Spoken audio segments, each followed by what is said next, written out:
Detective, am I glad to see you. Lock the door, will you? I don't think Dr. Gray would appreciate us snooping around. What's going on here? This feels so strange.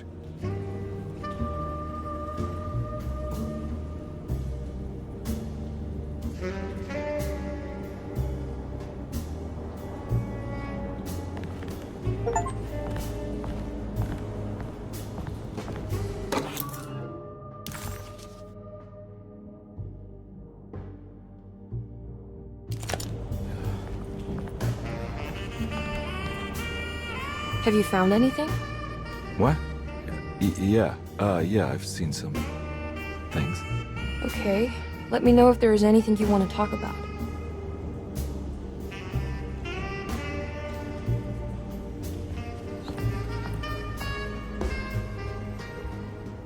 You don't find this place strange? Derceto is certainly one of the stranger places I've been to.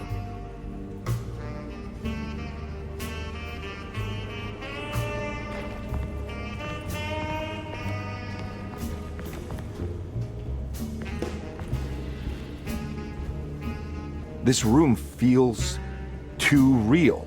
Hyper real. More than anything I've ever experienced. Okay. I don't see what you mean. Forget it. I gotta get back to breaking the contract. Yeah, that's what I was doing.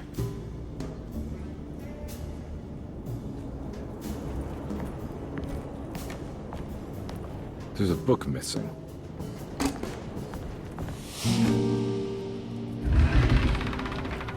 What did you do? I was just rearranging the books. Well, come on, let's check it out.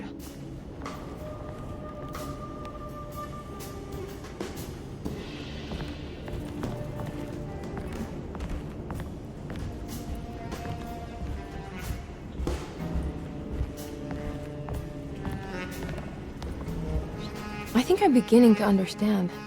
Dr. Gray is dealing with some kind of mass delusion.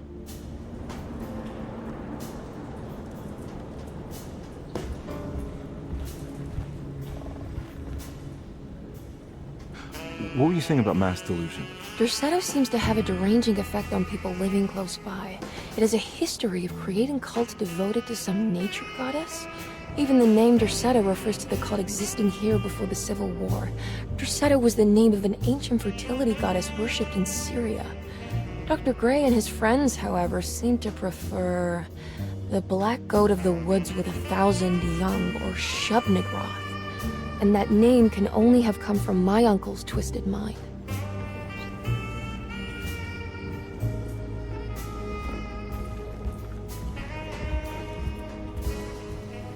You think all of them are in this cult business? Even Jeremy? I'm not sure any of them have a choice at this point. We just need to find a way to stop all of this.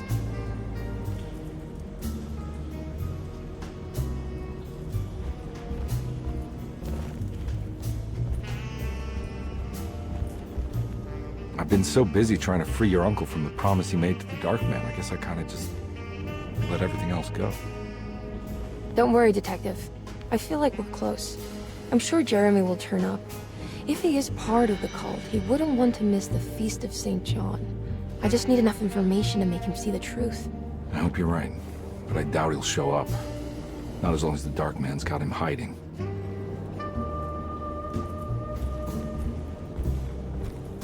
That mark on the floor looks like talisman positions, but from which direction should I look at it? Good to finally meet you, Mr. Hartwood. I'm here on the behalf of your brother Philip. You were expecting me, weren't you? Yes. You're from Derceto, no? That's right. I just wanted to ask you a few questions to see if there is anything I can do to help you and your family. Okay. I understand you're full of imagination. You make up a lot of things. I suppose. And you obsess over them, blurring reality and fiction. Sometimes. Do you want to tell me about the Dark Man? No, I don't. That's all right. Perhaps there is something else you can tell me. Something you know to be made up, but you hold dear. One? John? Who's John? No, Juan Luis Jorge. Oh, wait there a moment. Here, take a look. Is he... Oh, he is the author. It's a magnificent book. Life-changing even. The real Juan is long dead, but I like to think of him as my friend. My most beloved friend. I see. Do you often do this? Fantasize about people you read about? No. Well, there is Jacob. Who is Jacob? Turn to the last page. Oh, it's a newspaper article. The Prisoner of Ice, Jacob van Ostad. Is he also your beloved friend? Oh, no, Doctor. Not at all. He is the fire that fights fire. Yes, I think it's clear your overstimulated imagination, this mania, needs to be tempered for you to live a normal life. I know your family calls it the Hartwood curse, but I want you to know that there is nothing supernatural about your condition. It's all inside your head. And with that, I'm very qualified to deal with. In time, you will be cured. In time. Yes, in time we will exorcise all your demons, all the dark men. Yeah! Please, Mr. Hartwood, calm yourself. What happened? Oh, don't you worry your little head about it, Miss Hartwood. Your uncle and I just had our first breakthrough.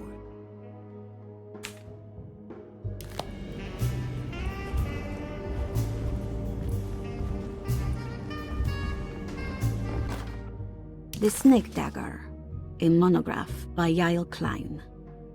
In Ludwig Prin's book on pagan rituals called The Mystery of the Grave, as translated by Nicholas Vachy, there are several references to a sacrificial dagger called the Snake Dagger. It has long been thought of as a poor translation of the original text, that it would be more appropriate with worm dagger from the Latin vermis cultrum. This seems natural following the recent consensus that the original title of Prin's book, De Vermis Mysteris, should literally translate to the mystery of the worm. However, this would take away from Vachy's great effort at translating the underlying meaning of the words and revealing several cultural beliefs. While Prin certainly was using the term worm as a symbol or synecdoche for death and the dead, which is made clear by the contents of the book, in the case of the dagger, we shouldn't be too hasty to dismiss his translation.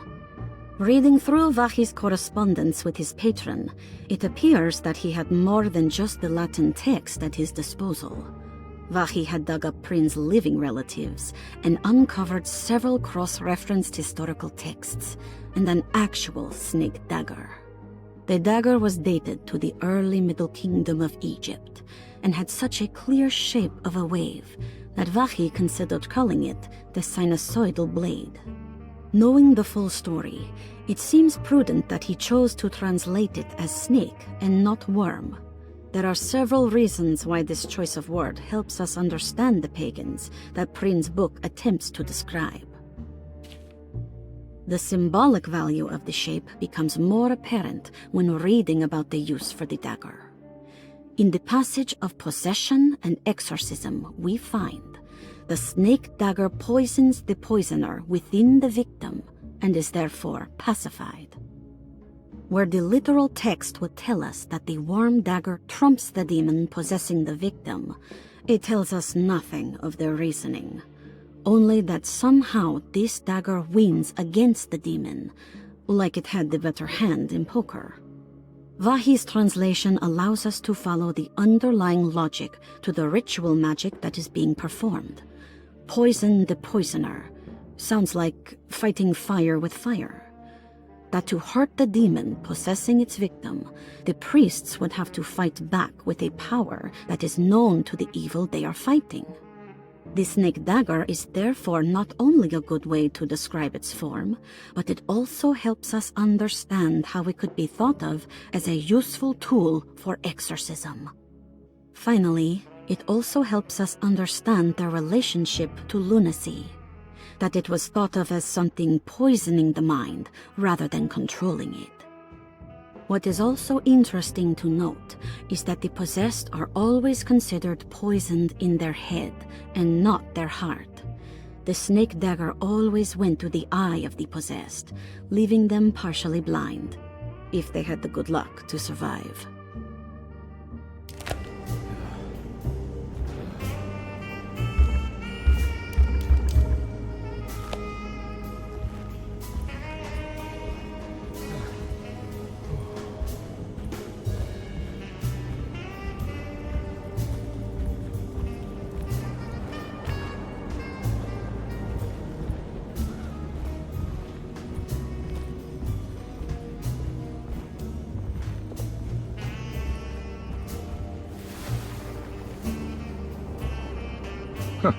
Has that been there this whole time? Huh. Has that been there this whole time?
Hello? Detective Conby? Who is this? Jeremy? Jeremy is with the Dark Man. You can't save him. Well, I've done everything he wanted so far, and there's just one more thing on the list. I expect him to keep his promise and return Jeremy unharmed. Get out, Detective, while you still can.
You okay?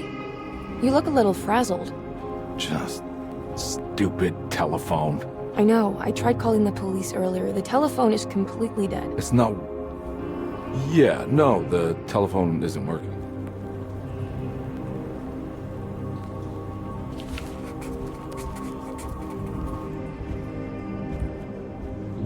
Miss Hartwood, I think you're gonna want to see this.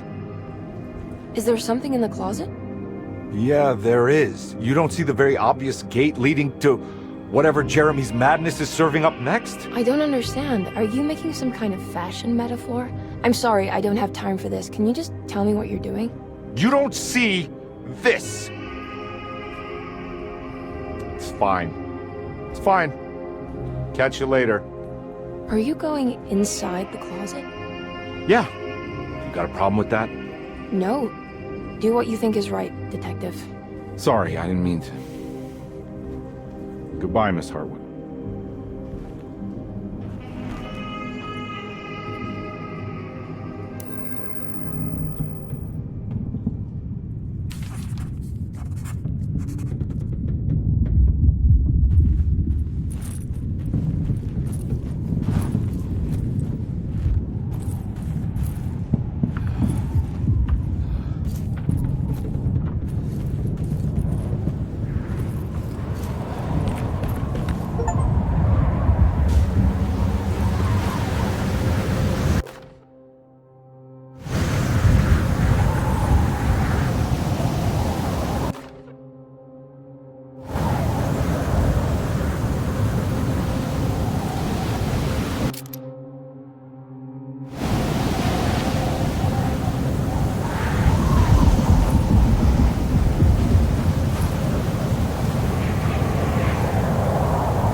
What can be said about Jacob van Ostad without evoking contempt or apologia? The first piece of information is the obvious. He is not the explorer Jeremy idolized in his youth, but the figment of his imagination. If you want biographical facts, I am not the one to answer such questions. In the case of Jeremy, he is a guardian of imagination, or rather a persona appointed the role of containing a self-sabotaging mania. However useful Jacob once was, his loyalty to Jeremy has slowly been replaced by fanaticism. Like a firekeeper who has for decades been burnt by his own sacred flames, now does what he imagines the fire wants. Jeremy has lost all control over Jacob and suffers greatly because of him, but is admittedly also still invigorated by his labor. In the plainest of words, Jacob keeps Jeremy sick so he can remain Jeremy.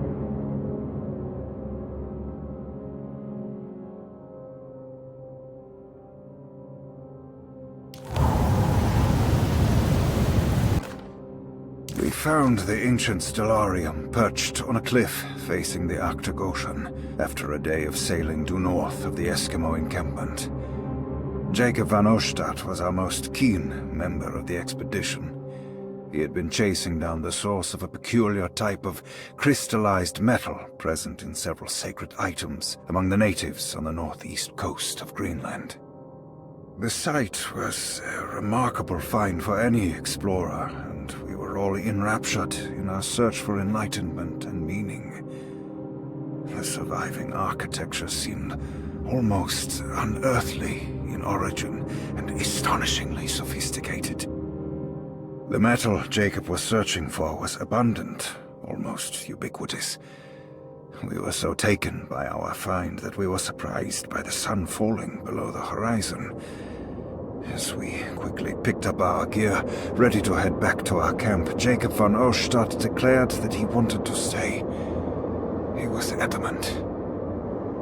We begged him to reconsider. The night would be getting colder by the hour, and we feared for all our safety.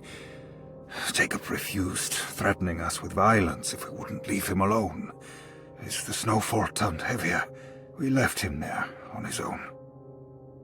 The next day, the weather became worse, and we had to spend hours enforcing our shelter as our tents became increasingly useless. The group had written off Jacob, thinking he must be dead.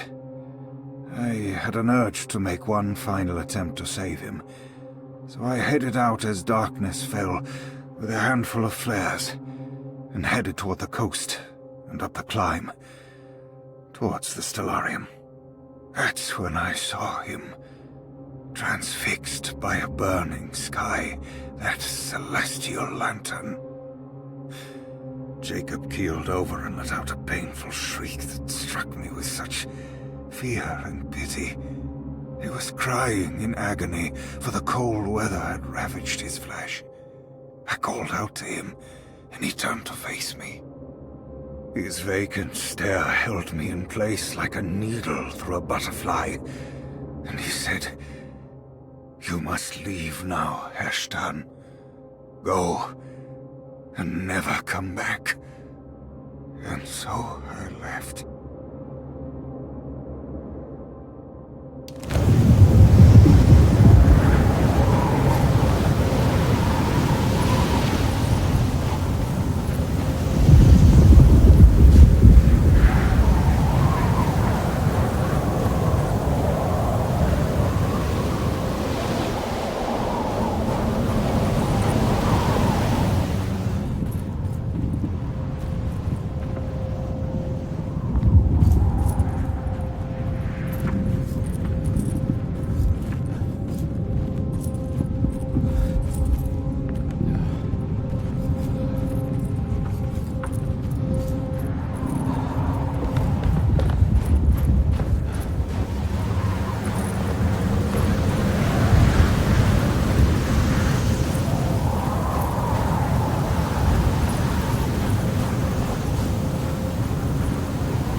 found the ancient stellarium.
Disheartened by his failure to make Emily understand what he was doing, Detective Khan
Hey, you!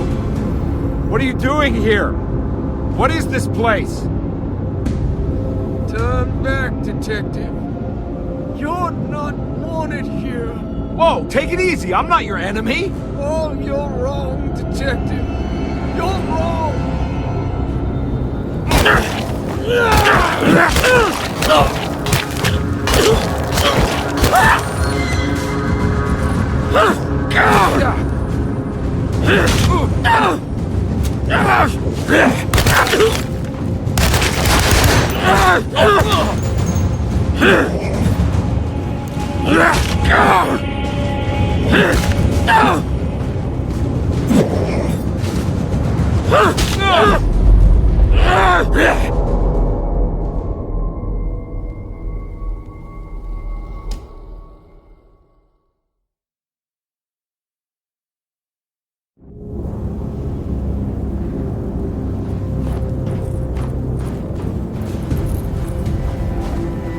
Hey, you! What are you doing here? What is this place? Turn back, detective. You're not wanted here. Whoa, take it easy. I'm not your enemy. Oh, you're wrong, detective. You're wrong.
Of course, the Taurus.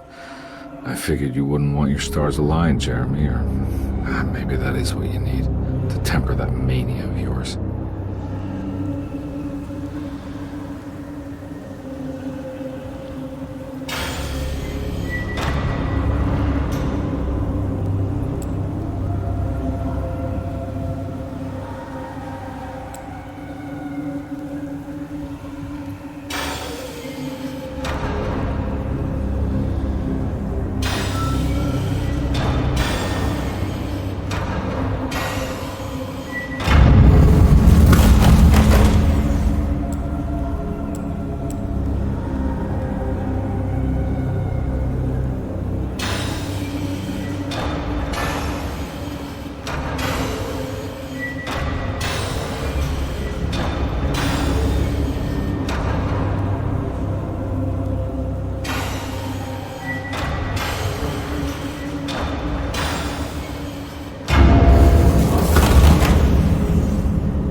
Jeremy? I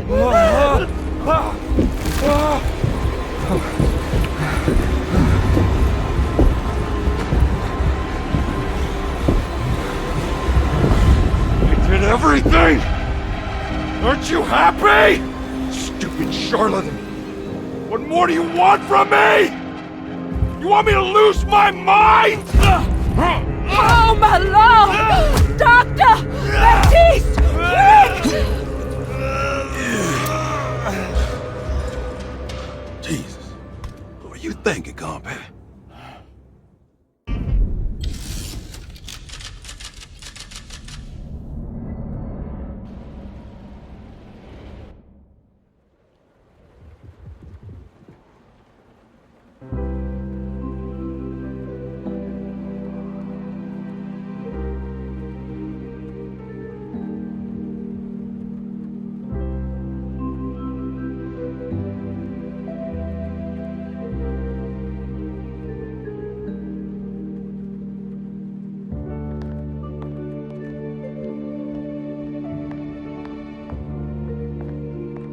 You awake? You are awake. Mr. Conby's up. Hey, buddy! I thought you'd be knocked out for the rest of the night. Come on out and join us, will you? I'll save you some gumbo. Good to have you back. You gave us all a good scare. What happened? You had a psychological breakdown. Sorry for manhandling you, but you're being violent. You stabbed Jeremy, and then punched Dr. Gray. Are they... okay? Jeremy's a little strange, but everything's back to normal. Really? All thanks to you, combat. You want to try standing up?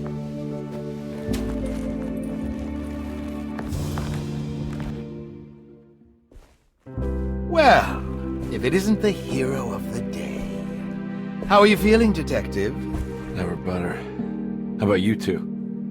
Hey, Jeremy, I didn't do too much damage, did I?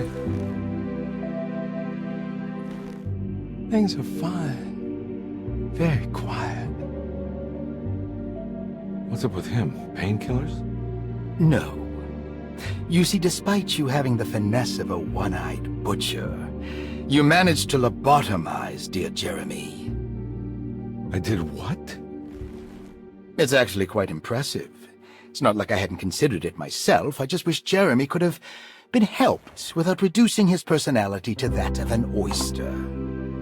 But he's gonna live. Of course. As long as someone keeps feeding him, he'll outlive the best of us.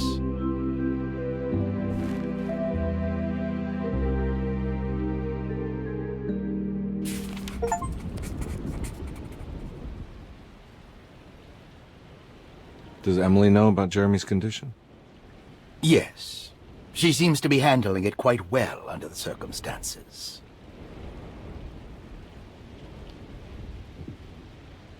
Does she still want to take Jeremy away from Dercetto? I will have to insist that you do. This is not that kind of institution.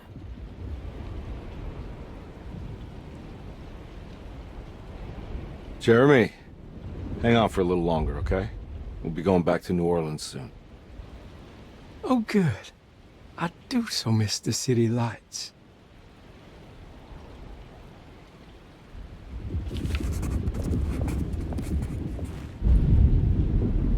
Case closed.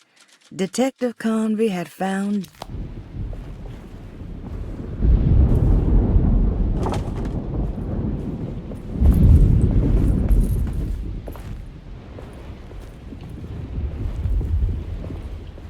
Hey, Ruth. Glad to see you made it back to Dercetto. You too, Detective. Make sure to stay for the festivities. It's no Mardi Gras, but it ain't bad.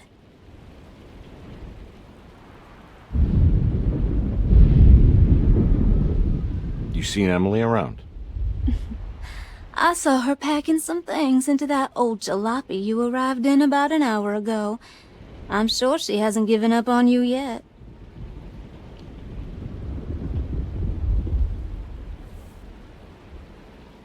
Catch you later. Looking forward to it, Detective.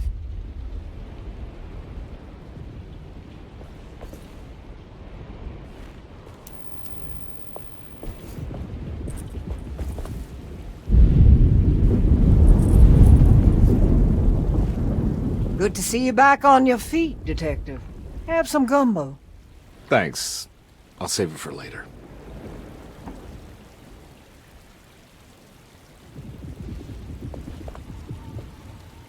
Seems like everyone's in a pretty good mood. The Eve of St. John is the most important date of the whole year. It's the only day when the black goat of the woods tends to her young.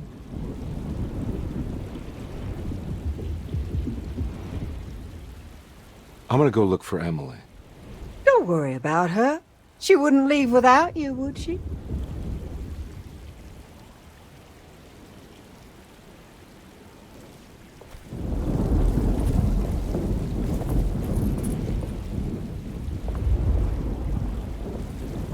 All right, tell me, what the hell's about to happen here?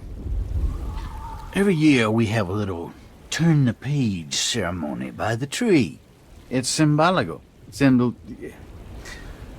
It's like life has its cycles of grief and happiness. You know? Just like a tree facing the seasons. Things change, but remain the same.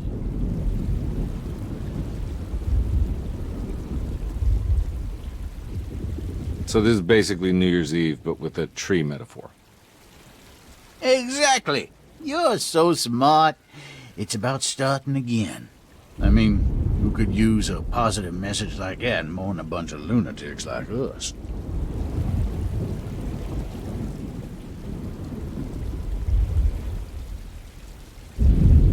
I get the feeling some of you think this year is going to be special. Any idea why?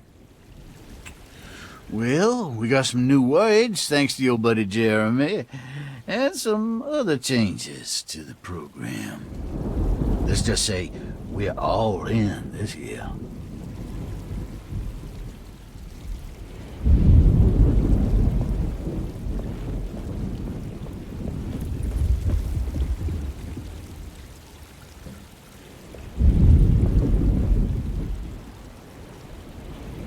That is one impressive tree. More impressive than you could ever imagine.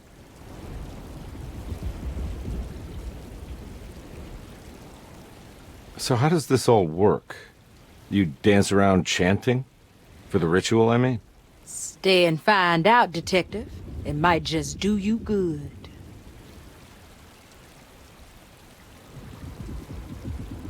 You haven't seen Emily, have you? No, Detective. I haven't.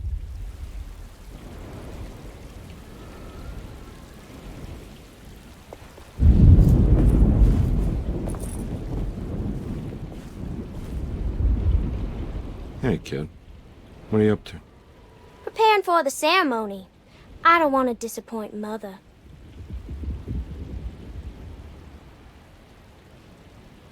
What's your part in this?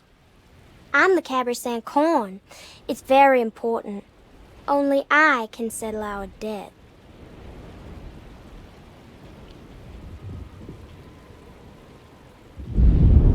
You know, I had my doubts, but you are in the right place, Grace. I think you might be right. For once.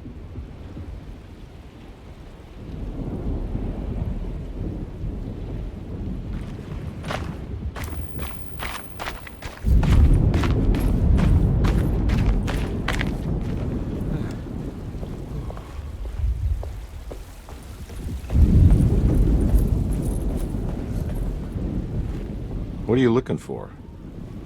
Just keeping an eye out for the storm. Radio says it could be a wild one.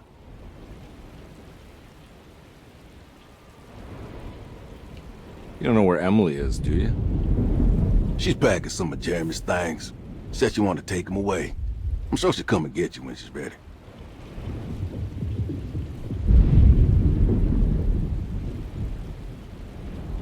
I should probably get a move on then.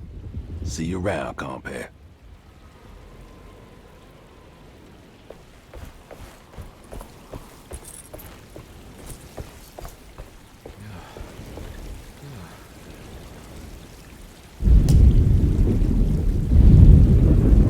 Everyone knows what to do? Y'all know the new words. Mrs. Thompson, we talked about this. I'm not sure everyone is comfortable. Doctor, I insist. This is important. We've waited for so long, Doctor. Let's just go with the old song. Not every change is an improvement. Boss, good or bad, we need to move forward. All in, Doc. Let's bet it all. But we don't know what we're dealing with. It'll be okay, Doctor. Better even.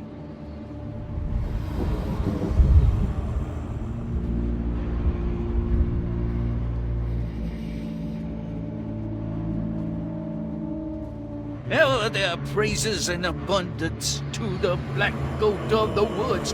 Hear us, mother. Take pity on us. Take pity on us. Ever praises and abundance to the black goat of the woods. On us. Hear us, Mother, and take pity on us. Take pity on us. Ever praises and abundance to the black goat of the woods. Hear us, Mother, and take pity on us. Accept our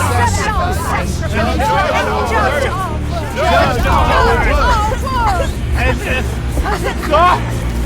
Are you crazy? He's the happy coffee. Grace! Stop! Shoot the ground! Shoot the ground! Stop in the ground! Stop! Detective, get my uncle out of here. Jeremy, come with me! Get over here! Jeremy, come with me! Jeremy, come here! No! There has to be a doctor blood!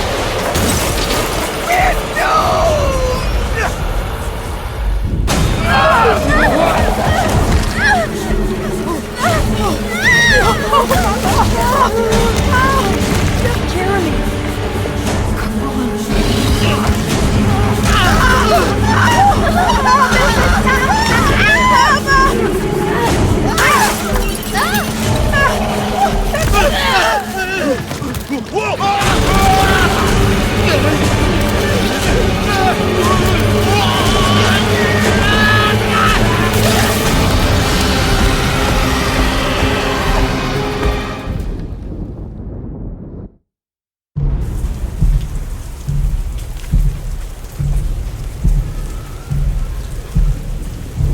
I can't let that monster leave Derceto. I have to stop it.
all out of bullets. My weapon broke.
Detective! Oh, what the hell was that? I tried to tell you. There was so much evidence. Their devotion to the Black Goat was like nothing I've ever seen before. I felt so dumb believing any of it, but I'm glad I did. Are you okay? Everything is out of order. This isn't the way the story goes. I shouldn't be alive. Yeah. Well, you're welcome, buddy. How are you doing, sweetie? I kinda like it. You ruined everything, but I'm not mad.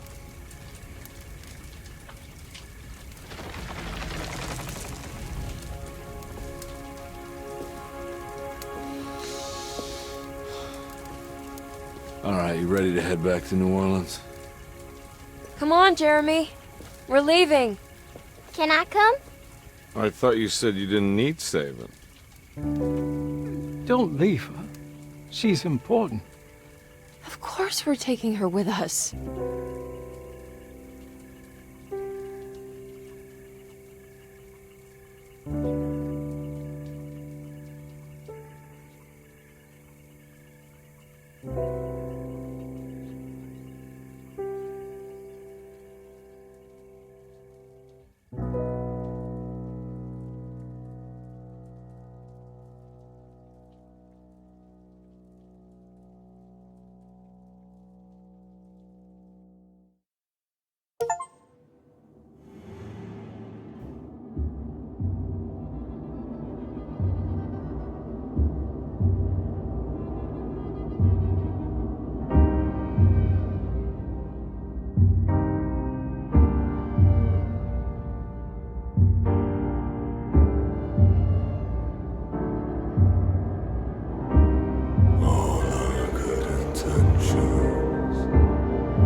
you.